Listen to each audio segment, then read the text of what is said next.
Hello and welcome back to yet another episode of Across the Pond. It looks very different because, like you were a couple of weeks ago, Barry, I'm in an undisclosed location.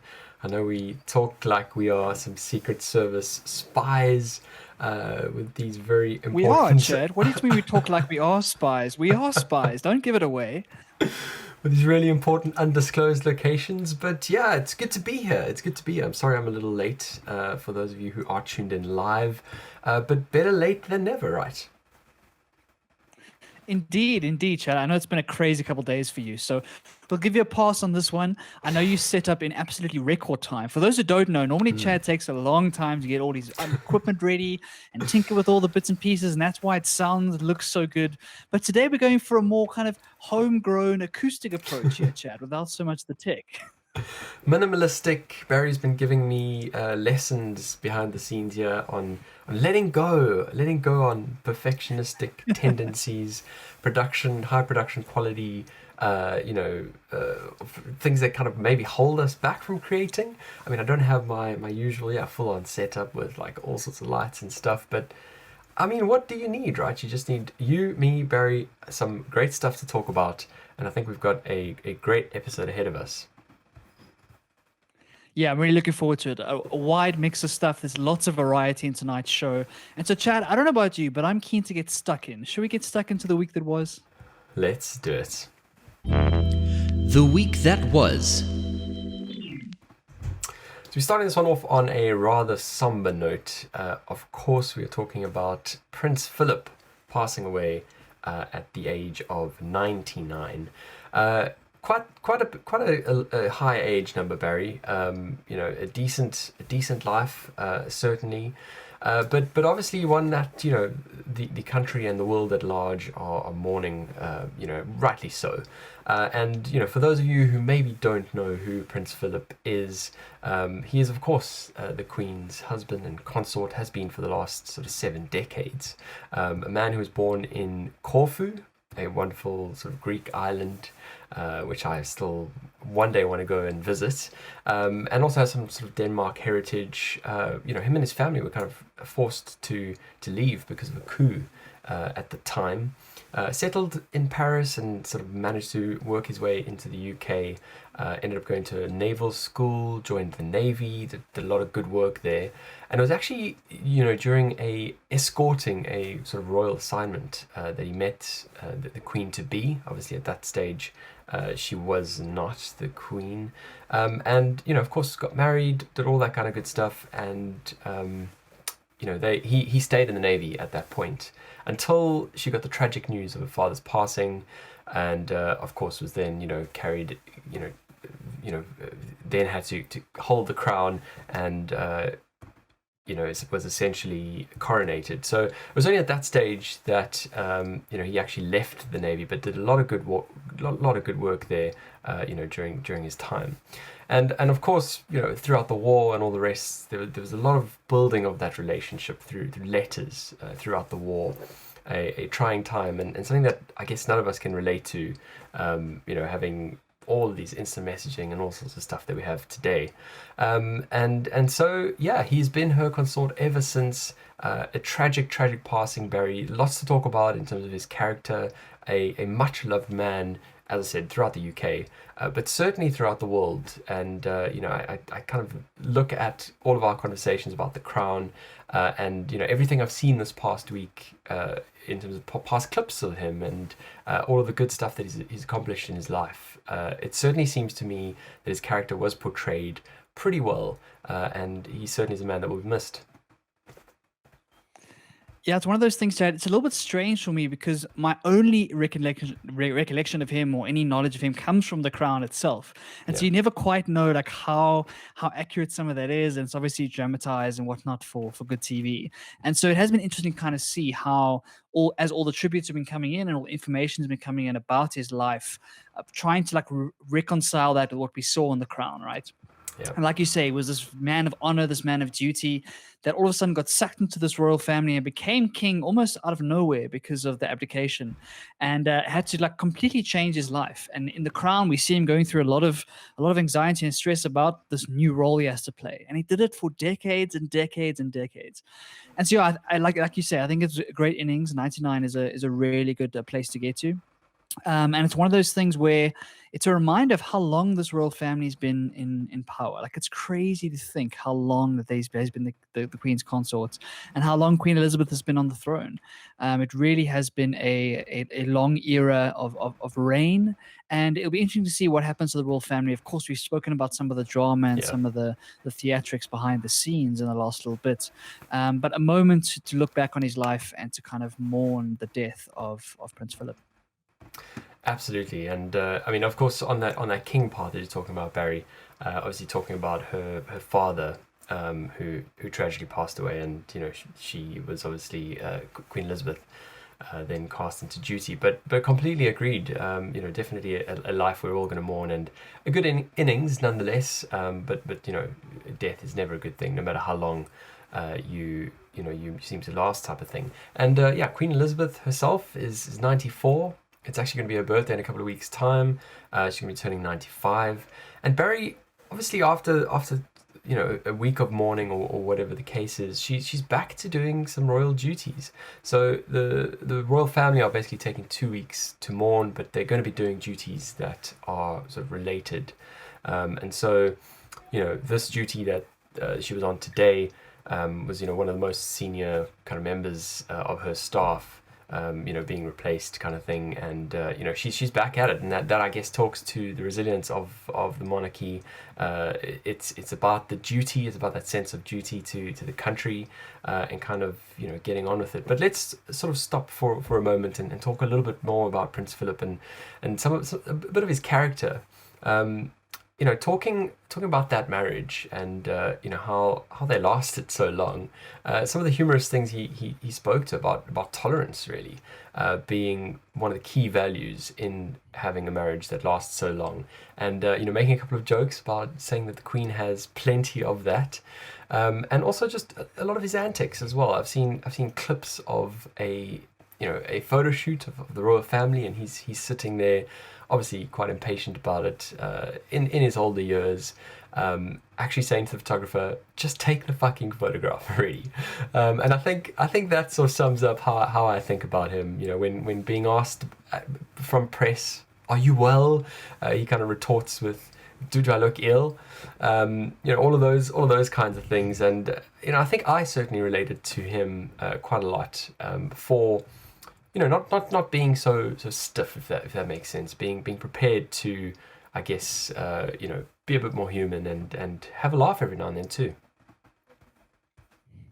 Yeah, definitely. He's one of the few members of that family that has a sense of humor and is willing to actually share it, right?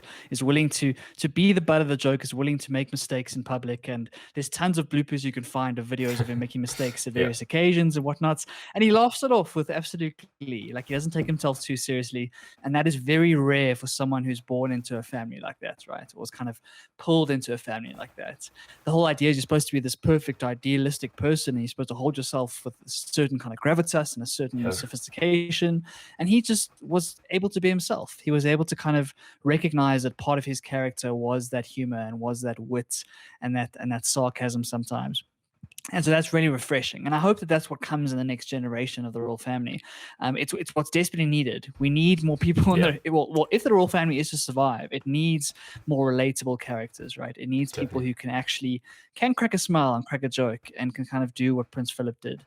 And so only time will tell what his legacy is going to be, and like kind of what his sons are going to turn out to do, and what the royal family is going to look like in a few decades' time when his sons accede to the throne.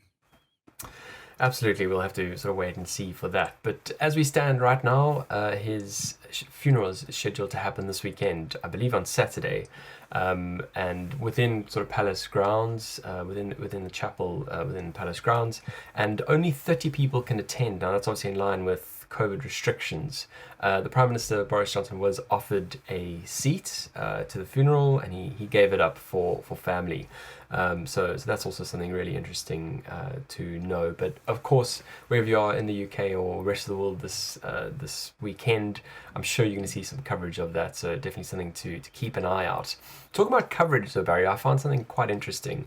And the BBC, obviously the national broadcast over here, have received the most complaints they've ever received over his passing. So essentially, in their broadcasting of his death, they basically cancelled all other shows, and on pretty much every single channel, whether you're on on TV or audio channels as well, it was basically all Prince Philip coverage, and a lot of complaints coming through from that. A lot of people saying, it would be good to have the choice to mourn, or the choice to remember, and on one channel of coverage, be it audio or for video.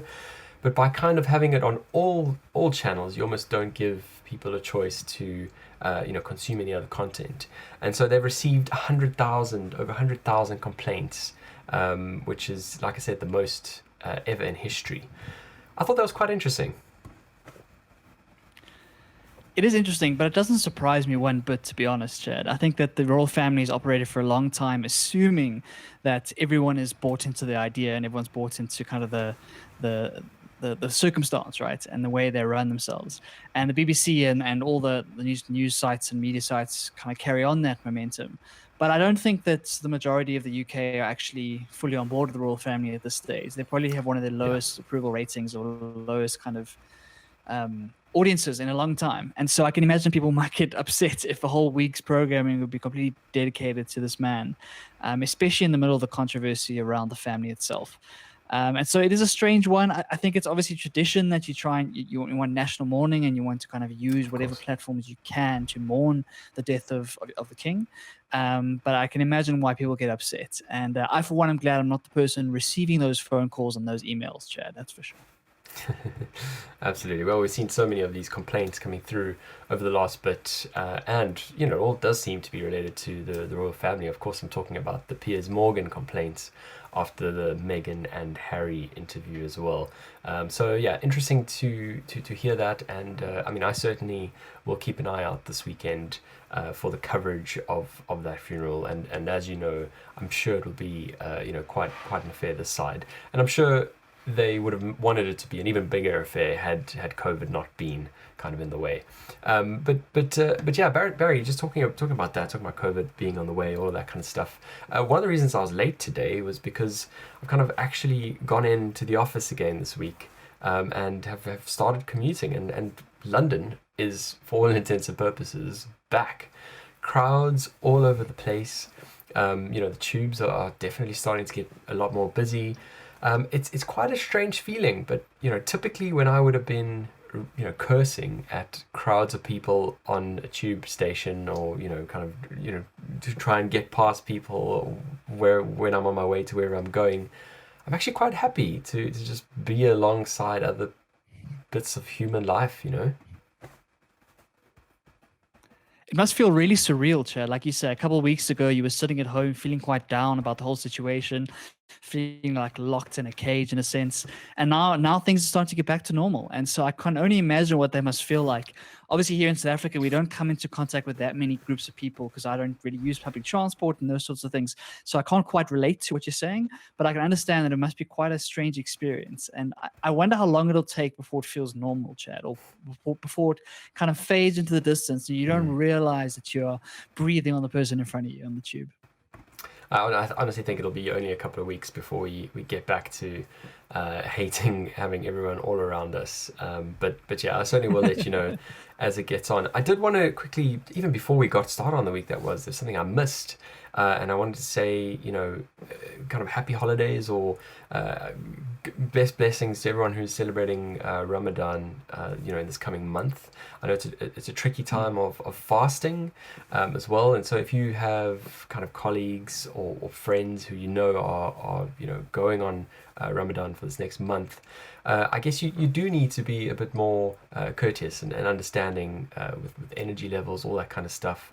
Barry, one really interesting thing that that I wanted to chat about, and obviously, I've only ever experienced this from a South African perspective, is the effect on the time difference. Obviously, being here in the UK, the sun at the moment is rising really early, like earlier than 5 o'clock in the morning, going down sort of around, I don't know, 7, 8, whatever the case is.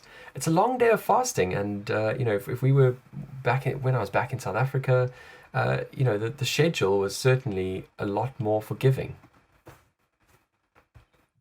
Yeah, definitely. It certainly is nothing to sneeze at. I think that what they do is really impressive from a physical and a mental perspective. And if you look into some of the spiritual reasons behind it, it really is a test of the human will in a sense, Yeah. and kind of a sacrifice of those things to make you feel grateful for the life that you have.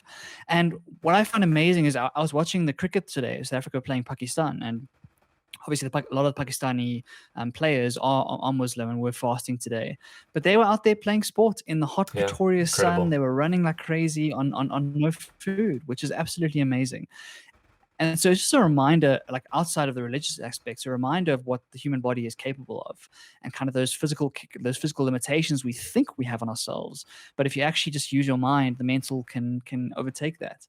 And so I'm in awe of the people who do it. I really do have a lot of respect for everyone who does kind of follow the pieces of Ramadan. And so yeah, for everyone out there celebrating, we're with you in spirit. We definitely are. Okay, Barry, let's keep on going. We talk about Taylor Swift today, and this ever so important discussion that we keep touching back on, especially when it comes to artists and art and creating things, and dialing back to who owns what and what can they do with it. So some news coming out this past week, not really news, I guess, a release. But one that is not all that new. Yeah, Chad, it's a very familiar story by this point on Across the Pond. We chatted about Dave Chappelle a couple of weeks ago and talked about him trying to get back control of something he signed away in his teens. And this is a very similar thing. For those who've been following the Taylor Swift story, she's been fighting to get back control of her masters for a long time now. When she was 19 years old and only coming onto the music scene, she signed a big deal with a record company called Big Machine Records. And in that deal, she signed away her first 6 albums. So the rights and IP to those first 6 albums to this record company.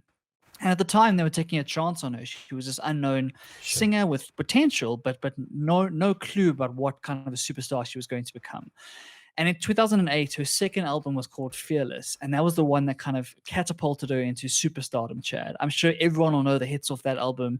It was like vintage Taylor Swift. It was when Tay-Tay was born, and it really changed the world of pop music by bringing this country-esque singer into mainstream pop. And she really took the world by storm. And of course, she still had to deliver 4 albums after that. So if we fast forward to 2018, when she finally released her 6th album and was kind of free of that contract, she immediately moved to a new record label called Republic Records, which is under Universal. And then she tried to buy back her masters. She wanted to repurchase those masters so she owned the IP, owned those songs in outright. And the company basically said no. They said, no, we paid for them. We want to keep them. And there was huge drama in that sense because she felt she was entitled to those and didn't really agree with the deal she had signed when she was 19 years old. Very, very familiar story. And so after that, what happened a few months later, very, very soon after that, the company itself was sold to one of Scooter Braun's investment vehicles. Now, Scooter Braun is the producer behind Ariana Grande and Justin Bieber and a whole range of highly talented musicians. And Swift was furious about this because she had asked to buy these masters like just a few weeks before that. And they were sold as part of this deal to this new record company. And so she couldn't get a hand on these masters, Chad. She decided to go a different route, which I found quite interesting. She decided to try and devalue those masters entirely by re-recording a whole new version of the album and re-releasing it as what she's called a Fearless-Taylor's version, which is the exact same songs, but sung by a much older and mature Taylor Swift with slightly different orchestrations and arrangements. And she's now released that for worldwide use.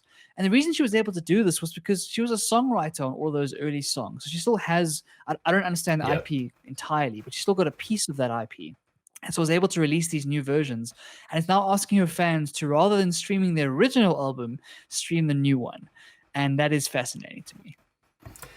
It really is fascinating, and I actually read, weirdly enough, Barry, I read through this whole email newsletter because I actually did sign up to it as well. We're talking about Ben Thompson and the newsletter Stratechery, which you mentioned to me before on this podcast, and that's why I've signed up.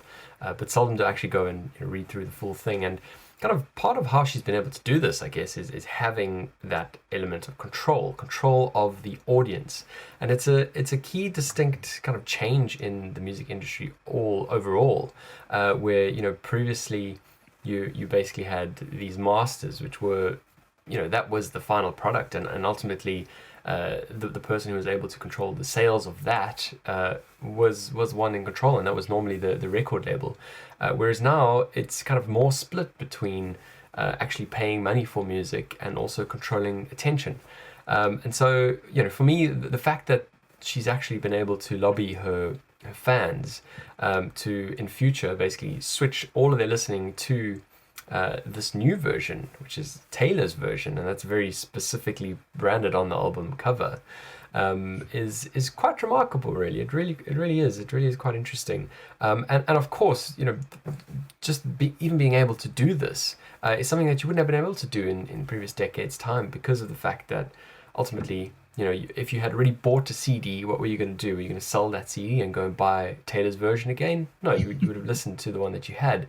Whereas now, when you're streaming, ultimately, the majority of people are going to be indifferent as to whether they're picking one version or the other.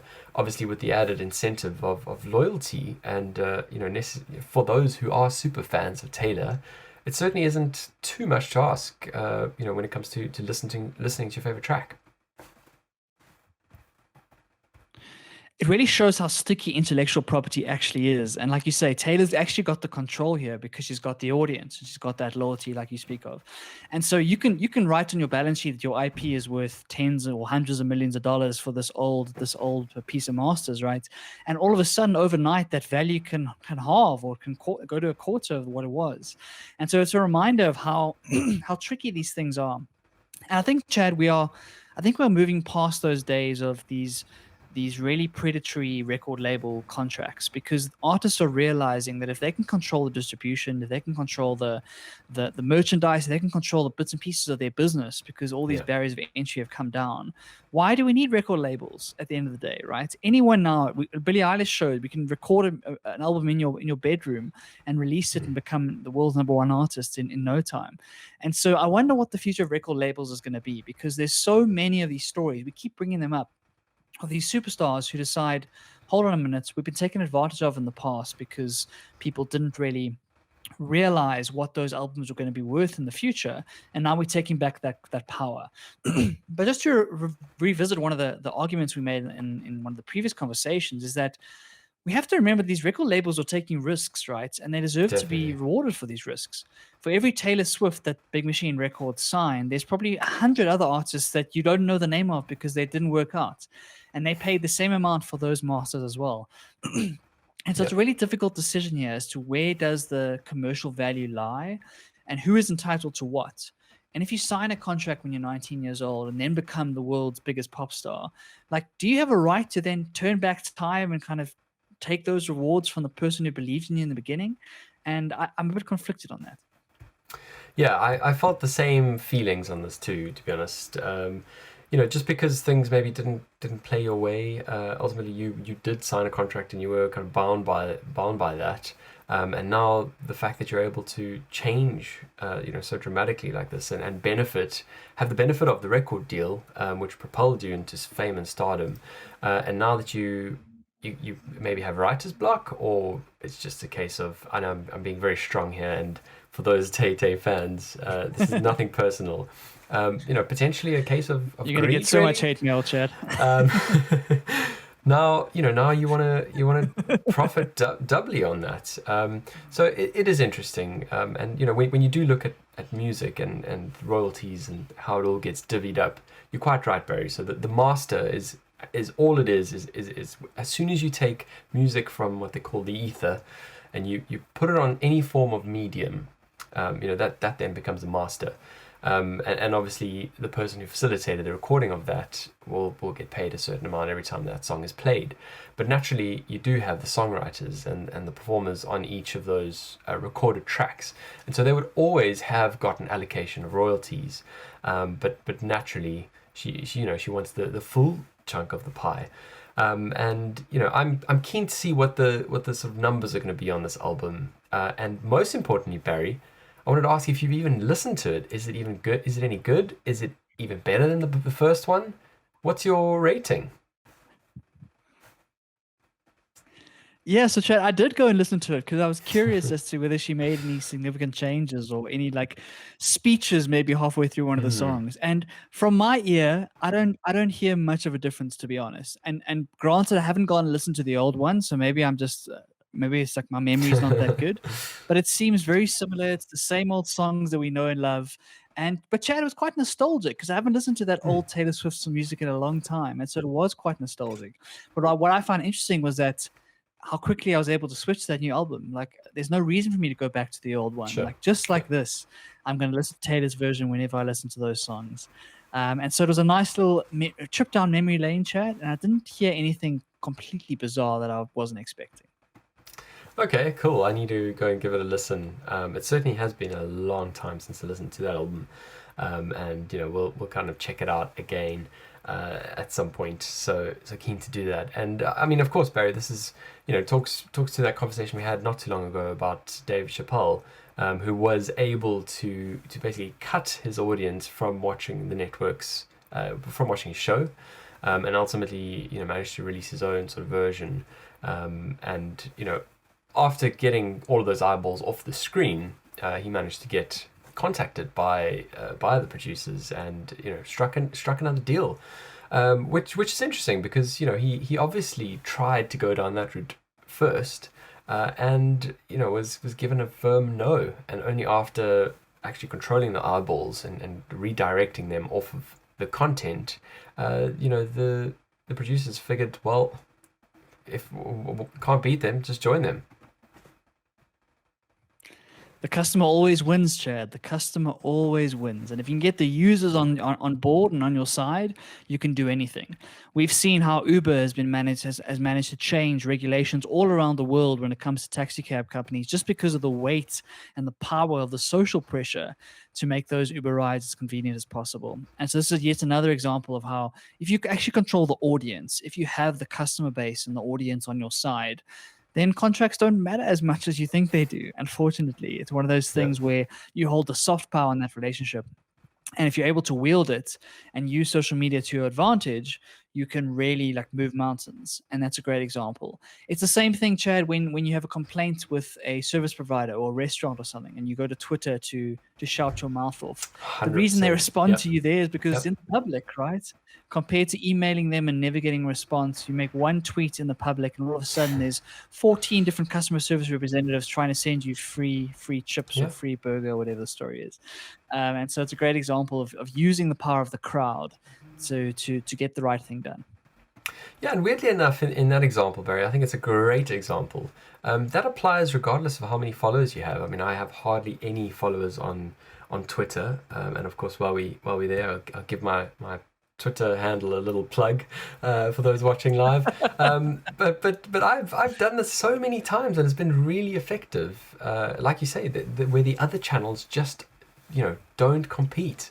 One little tweet on Twitter, I guess it has the power of going viral, I guess, which is always what these companies try to guard against. Another great example that comes to mind, Chad, from my corporate days is when someone is not sending you the work that you need, a little sneaky CC of their boss in the email, just to give it a little bit more spice and a little bit higher stakes. It often gets you the response you need pronto. That's another good example. Some great examples. It's crazy that there are so many cases similar to this. But yeah, I guess we could keep going on for days, but no one wants to listen to that, Barry. So let's move on. Let's talk about another story this week. I know it seems like we're kind of just jumping from thing to thing, but there's a lot to talk about. There's a lot we want to cover. And of course, we naturally move back into the world of COVID and vaccines. I know we keep talking about it, but it's a big area of our lives right now. And this is something that I actually haven't been following too closely. So I did see that the US have suspended the use of the Johnson and Johnson vaccine, but I don't know all of the details. So hoping you can fill me in, Barry.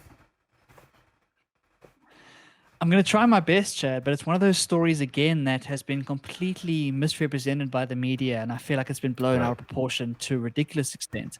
Basically, the idea is that, well, not the idea. What happened is that I think there was 6 women in the US who suffered quite dangerous blood clots after receiving the Johnson and Johnson vaccine. Now, Okay. just for confusion's sake, this is different to the AstraZeneca blood clots we chatted about last week. This is obviously on a different vaccine, right? And so these are 6 women who suffered blood clots and had some really terrible illnesses. So we really send our regards to them. What it kind of prompted was the US FDA, which is kind of the regulatory body looking after all the medical stuff in the US, to hit the pause button and say, let's look into this more carefully.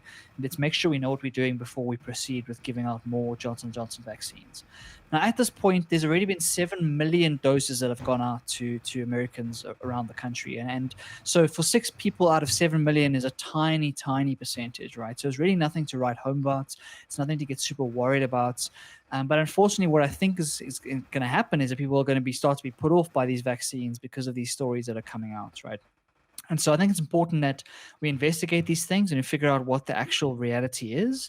But at the same time, we have to understand that those 6 people, who knows what other comorbidities, who knows what other things were in the background that were affecting that result. And so we shouldn't throw the baby out with the bathwater just yet and rather do our work.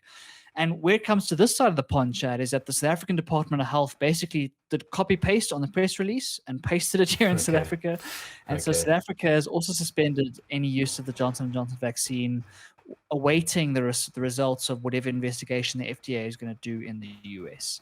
So at the moment, South Africa is still trying to vaccinate its healthcare workers, and Johnson & Johnson was one of the key vaccines that are being put into people's arms. And so it's a bit of a setback to put that on pause. It's going to slow the process down even more. But I can understand the caution to an extent, just to try and make sure there's nothing serious here.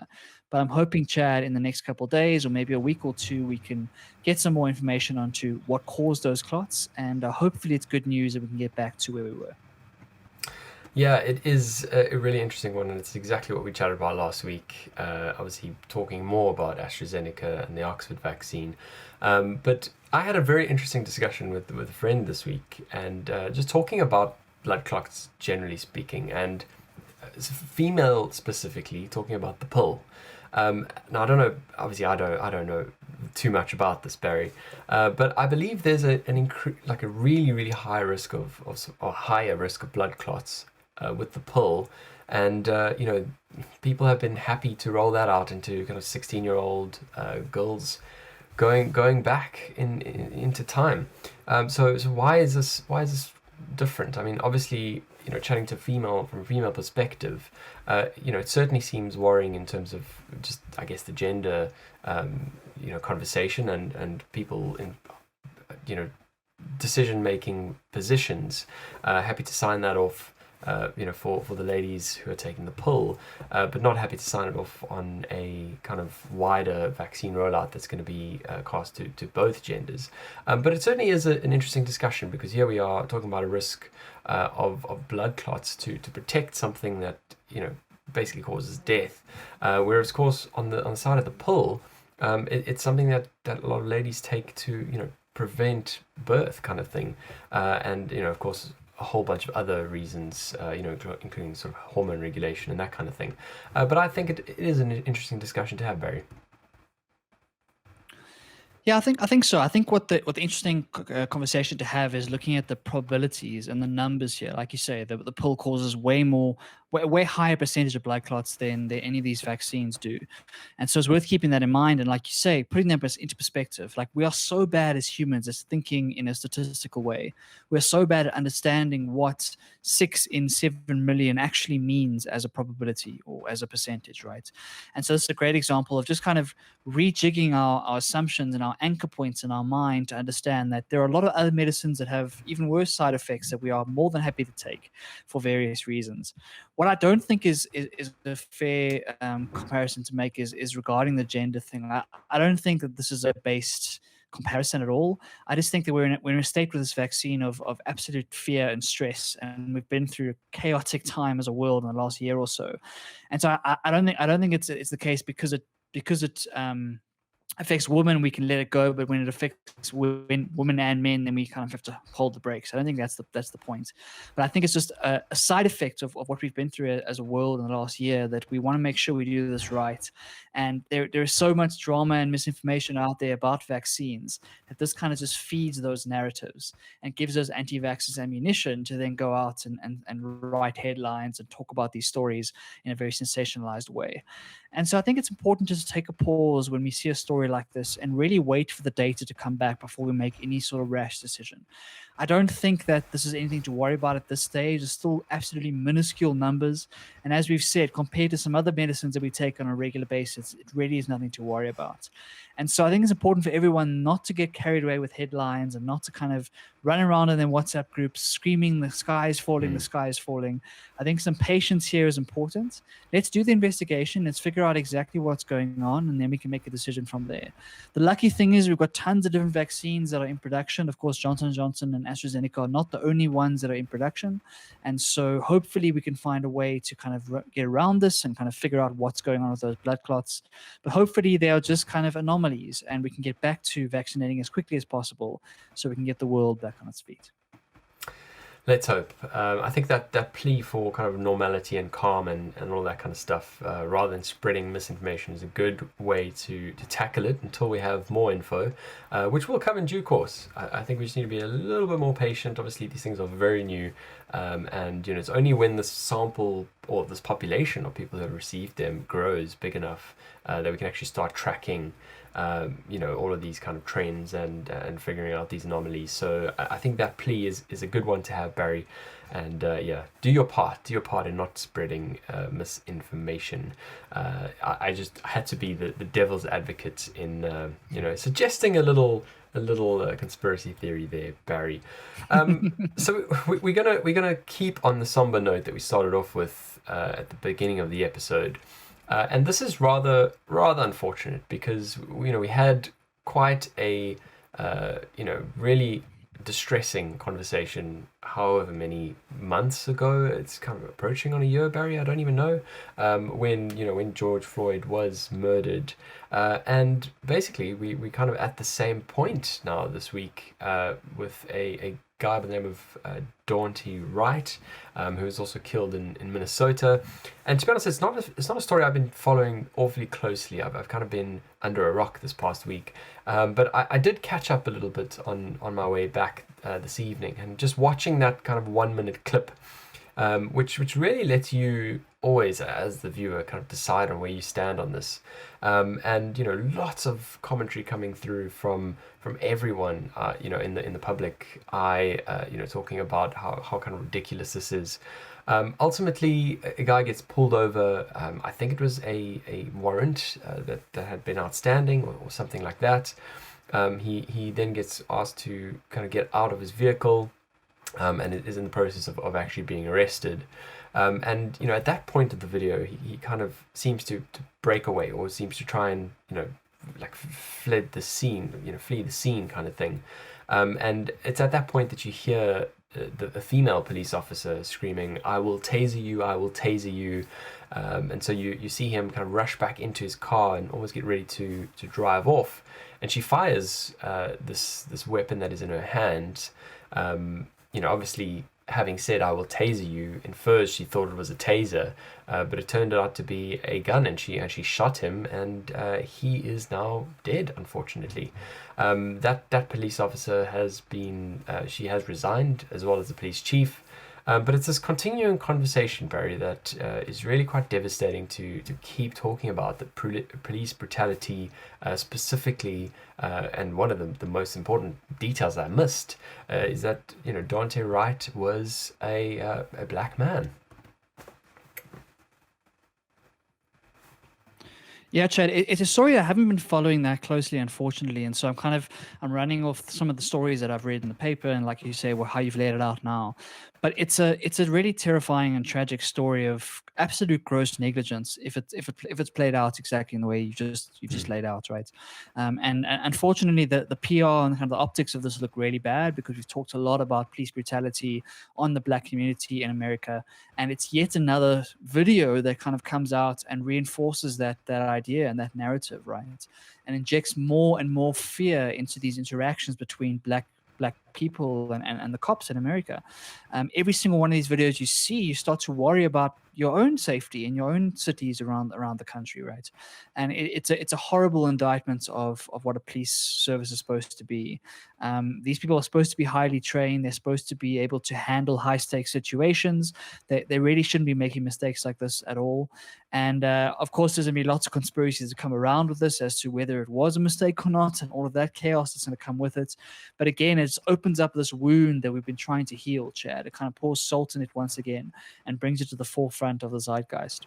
Yeah. And so, as a society, we have to keep dealing with this. We have to figure out, like, how do we do this better, and how do we train policemen better? How do we kind of get rid of some of this nastiness? And unfortunately, a video like this takes us a few steps back.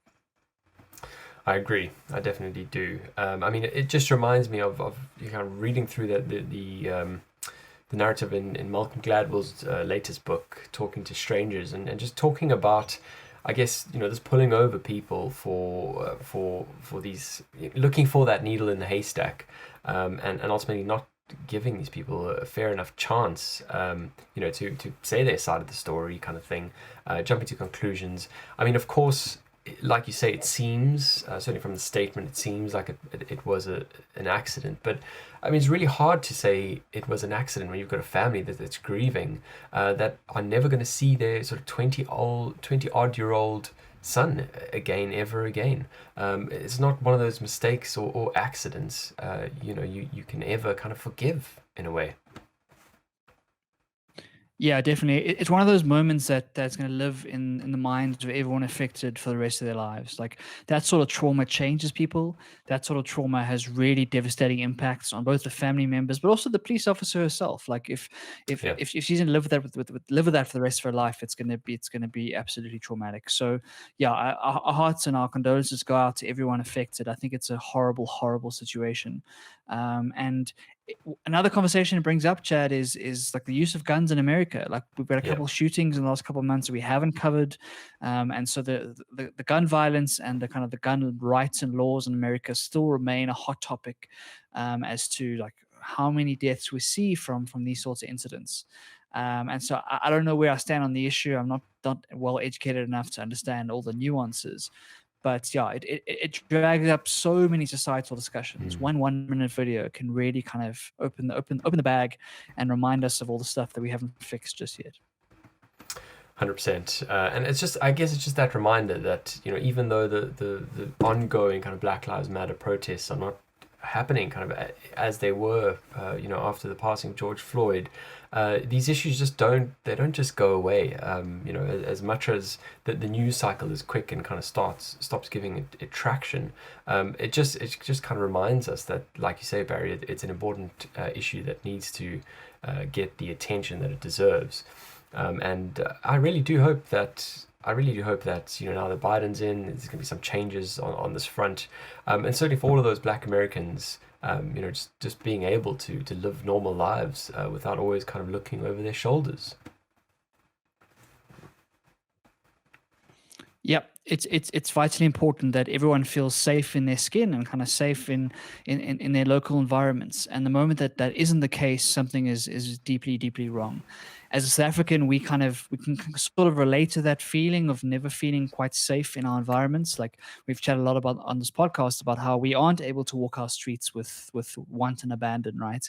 And so we feel that idea of having to look over your shoulder all the time. And it's just crazy that it's still happening in a place like America, which is known as, which is kind of the wealthiest and the most successful country the world has ever seen. And so it really is a damning indictment that that's still the case. And when it's racially motivated, it makes it even uglier. And so here's the hoping that we can keep making progress, that we keep talking about these issues, that we keep kind of bringing it up when needed, because this is the sort of social progress that is desperately, desperately needed to bring everyone onto an equal footing.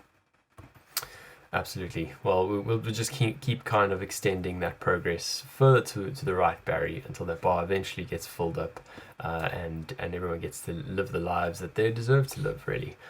So yeah, we'll keep on it. Well, let's then move on, Barry, to our next segment.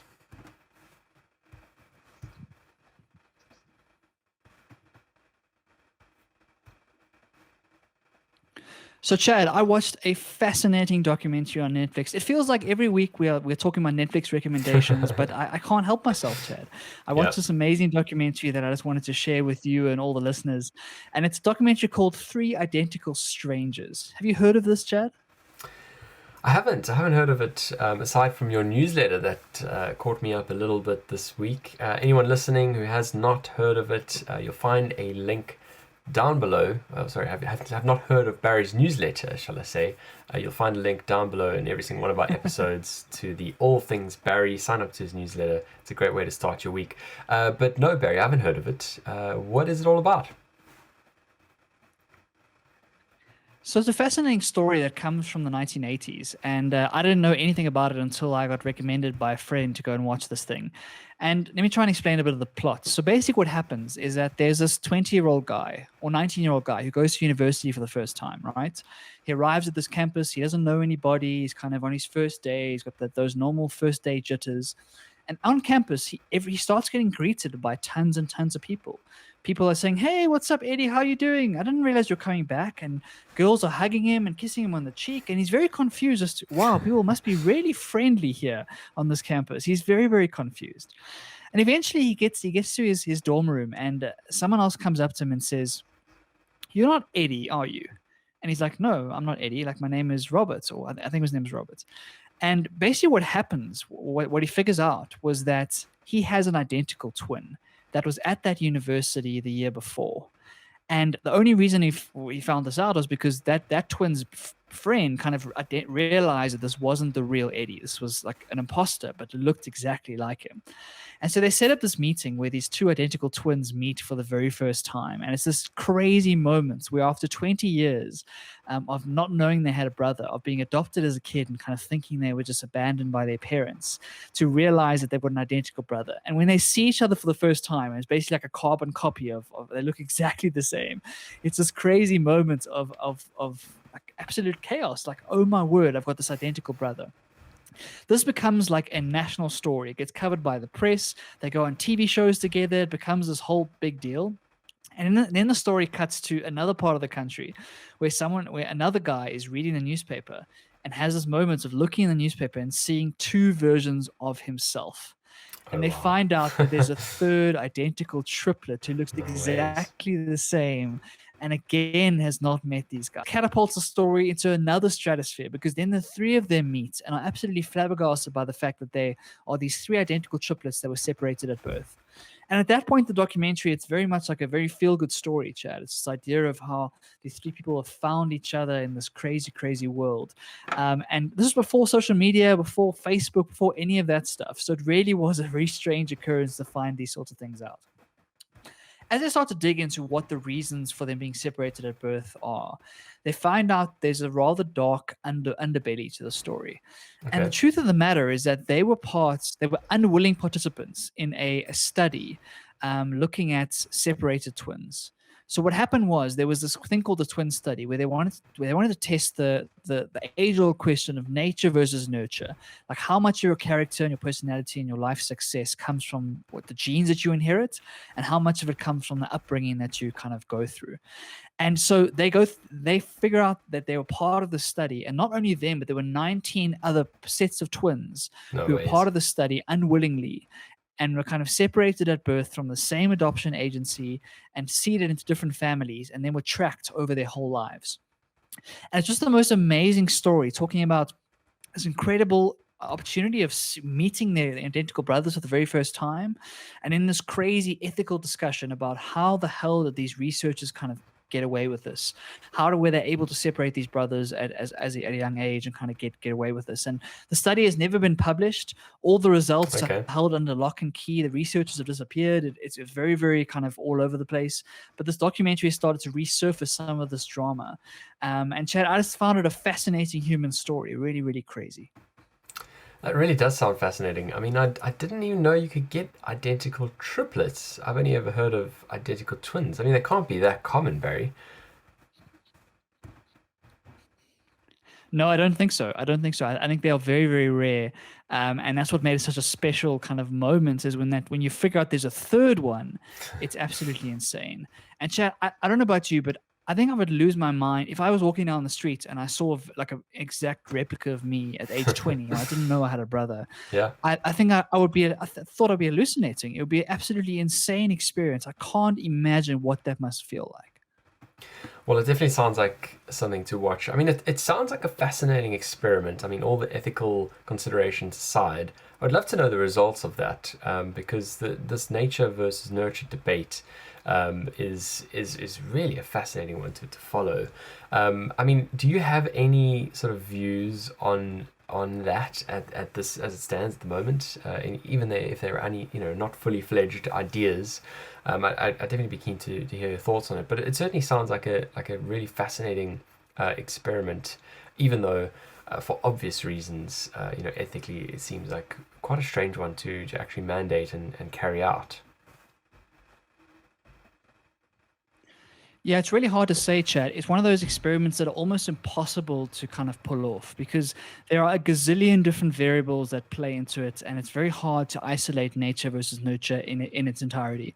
Because no matter how you look at it, there are so many other variables to control for, and humans are so unique that it's difficult to spot any relevant patterns.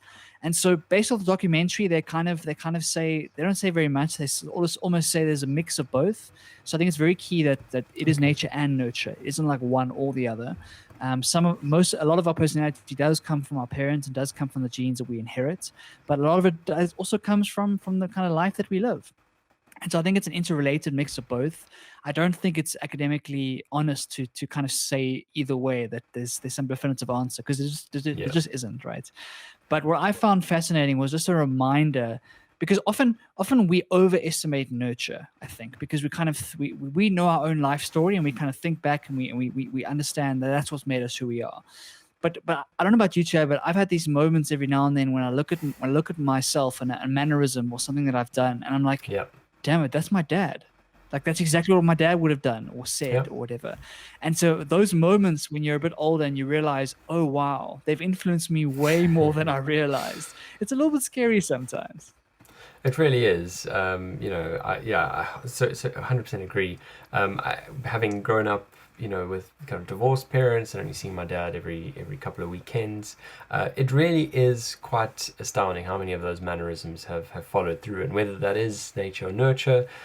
Is an interesting one. I mean, some of even the key ways that I live my life and some of those key values have certainly pulled through, and from my mom as well.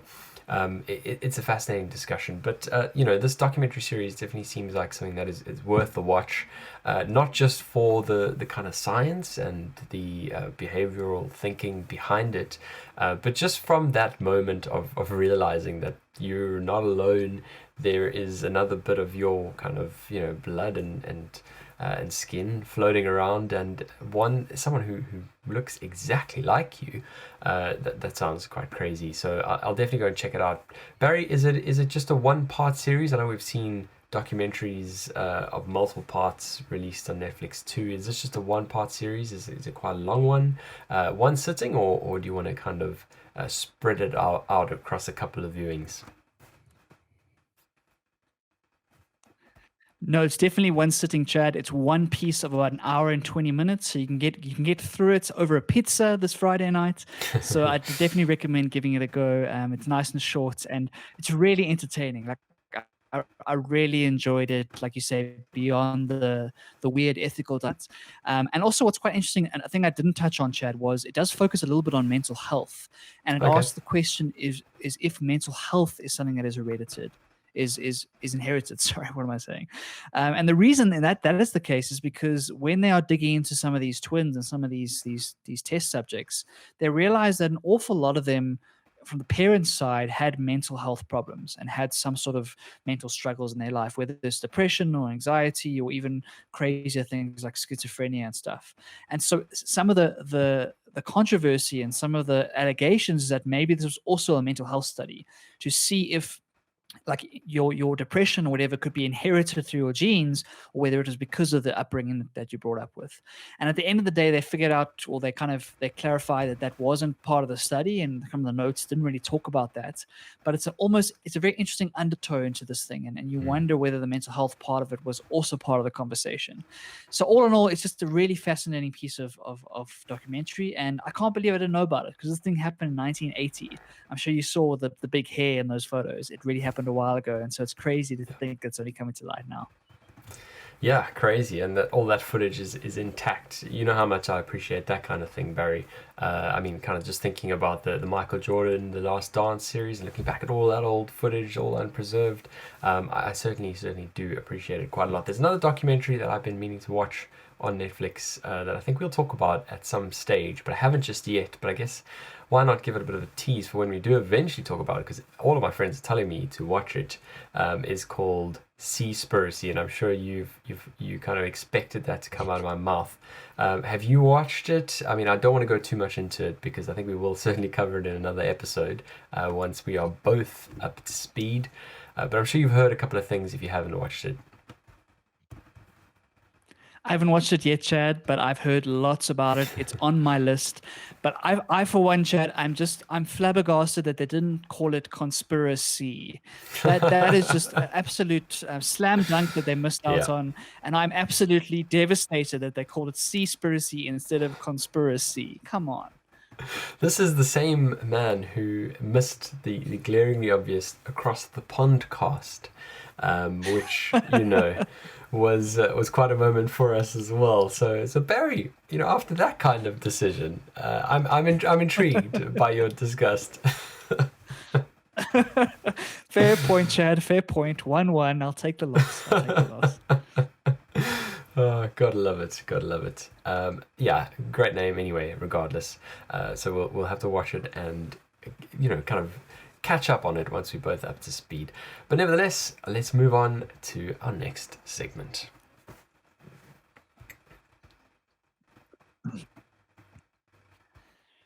Chad, I don't know if you remember that one moment, that one podcast where your mind was absolutely blown apart when I was discussing Elon Musk's company Neuralink, where they were putting these chips into our brains, Chad, to measure our neural activity and to control our neural activity in some way.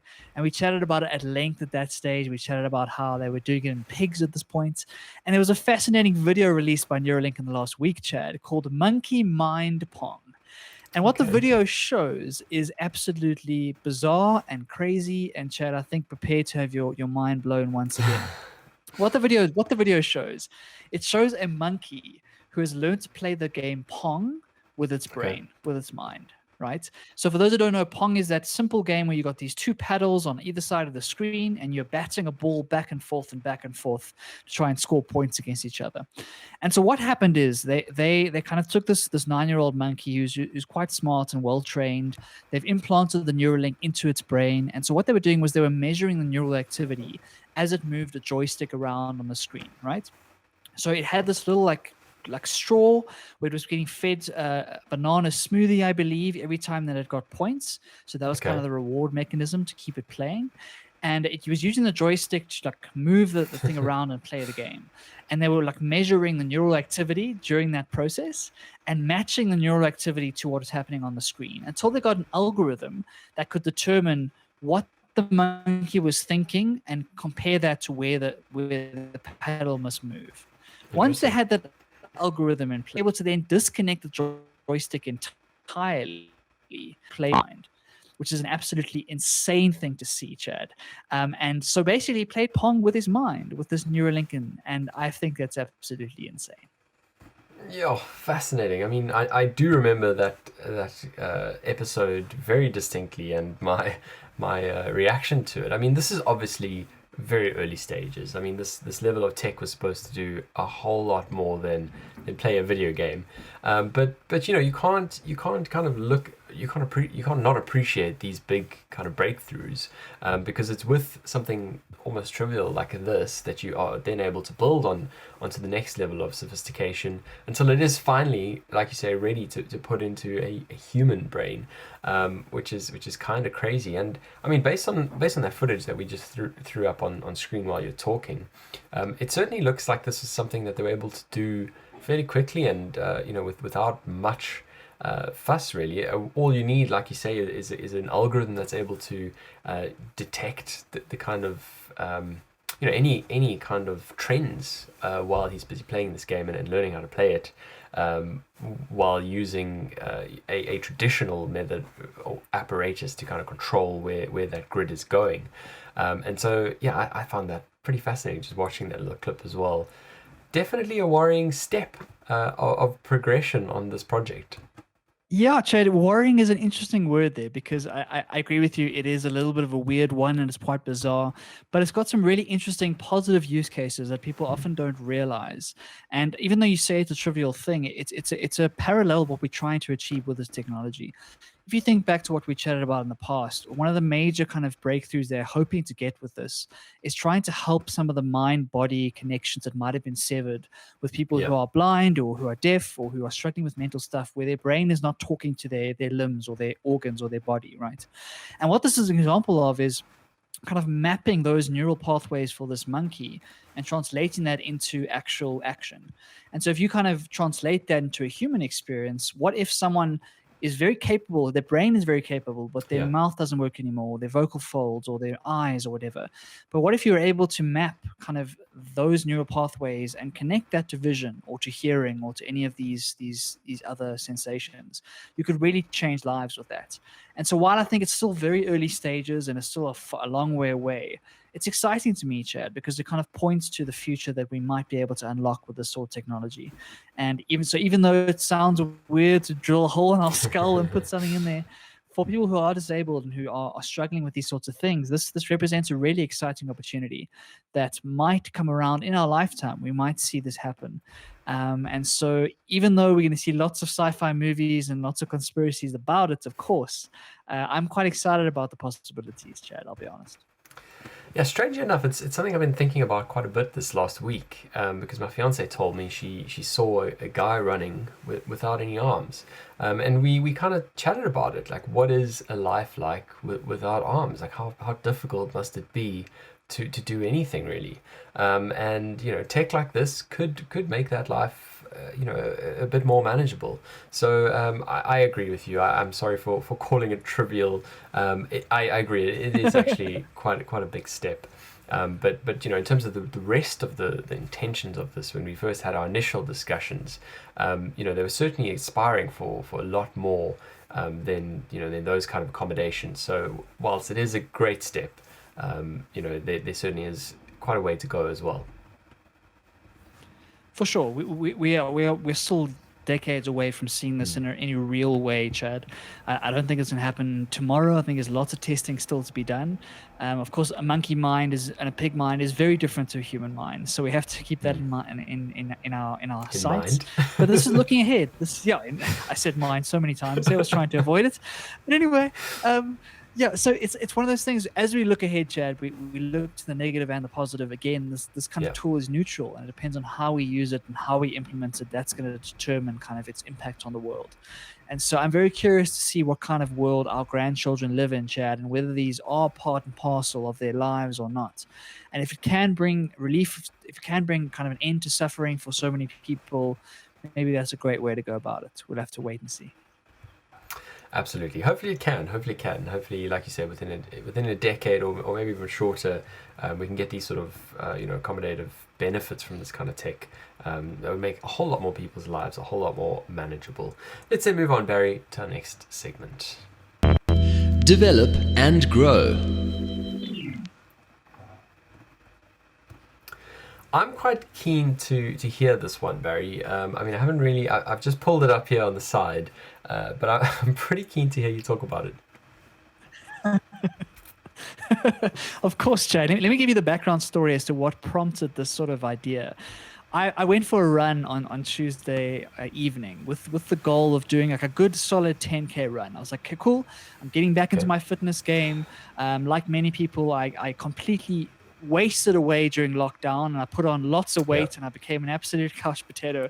And I'm on that road to recovery, trying to get back to the person I was before lockdown, You're right? not alone. And it's a long and tiring road. And even yeah, and even though I've been trying to keep fit, I've been going to hockey and trying to get back to where I was. About halfway through that run, I felt really terrible. I was Mm. sore from hockey the a few days before. I was tired, and I got really frustrated with myself because I was like, "Why isn't my body responding in the way that I thought it was going to respond?" In my younger years, Chad, in my early 20s, I could get fit very quickly, and all of a sudden the body would respond and things would come back. But I find as I'm heading towards 30, things don't happen as quickly as they used to. And Mm. fitness is much harder won than it used to be. And so my poor girlfriend had to deal with a very grumpy Barry who was very angry with his own body because it wasn't getting fit fast enough, right? Oh no. So that's kind of the background to the story, Chad. And so I found this person in Japan who is an incredible woman. She is 90 years of age, Chad, and she is a fitness trainer in Japan. She is lifting weights, she is doing yoga, she is running. She is way fitter than me in every single way, and she is 90 years old. And so it's just a very Wow. good reminder for me, Chad, that like age is just a number. Like I can't use the excuse that I'm getting to 30 and like use that as an excuse. I really have no excuse. This woman only started training at age 65, Chad. So she Wow. obviously had this epiphany and decided to turn her life around. And if you look at the video, like we'll put the link in the description if you're listening to this, it's a really inspiring video to show just what is possible of the Mm. human body with hard work and perseverance, Chad. Absolutely amazing. I mean, like you, Barry, after this lockdown of inactivity, I also struggled to get back into it. And you know, quite often I do kind of feel sorry for myself and say, you know, I'm approaching 30, and you know, I'm starting to become an old man. But you're so right. It's absolute nonsense, and we need to kind of get out of those sort of ideas, and we need to, yeah. It's never too late to get on that journey of you know, physical improvement, and it just reminds me of doing my first half marathon. And it was one of the kind of toughest half marathons in Johannesburg. That is the Pirates one, where you literally have to run up over Northcliffe Hill and down. And while I was on that Chad, climb, how did Barry, you do that for the first one? I don't know, but I did. But while I was kind of on the way up on that climb, an 85-year-old woman came running past me, Barry. And of course, you know, with someone with her, of course, but you know, you've got the age written on the back of the t-shirt and all that kind of stuff, and it's just astounding, the kind of ages and the kind of conditioning you can be in if you plan for what we spoke about very early in the podcast, and that is your centenary Olympics. And this idea rings true again. I mean, it brings me back to also, you know, the half Ironman experience that I had, and all of the people much older than me flying past me with some amazing conditioning. It really is all about how you live your life, the kind of dietary choices you make. You know, whether you choose to take the stairs or the lift, or the escalator, all of that kind of stuff. Every little bit counts, and this is a great reminder for anyone who's also feeling like they've accumulated a bit of weight in lockdown and lost some conditioning maybe. That's really never too late to get started. So thanks, Barry. That's an important reminder that I think we all needed. Without a doubt, Chad. It really spoke to me. It kind of got into my bones after I was swearing at myself running up that hill and like feeling completely out of breath. That it doesn't matter where you start. It doesn't matter what you look like right now. It doesn't matter where you start. All that matters is that you commit to some consistent practice, whether it's running or walking or stretching or whatever you're trying to do, and you do it consistently over time. And something that I'm trying to learn, Chad, is to be patient with myself and Mm. not to expect six-pack abs in the first 2 weeks, because that just isn't realistic and you're going to set yourself up for failure.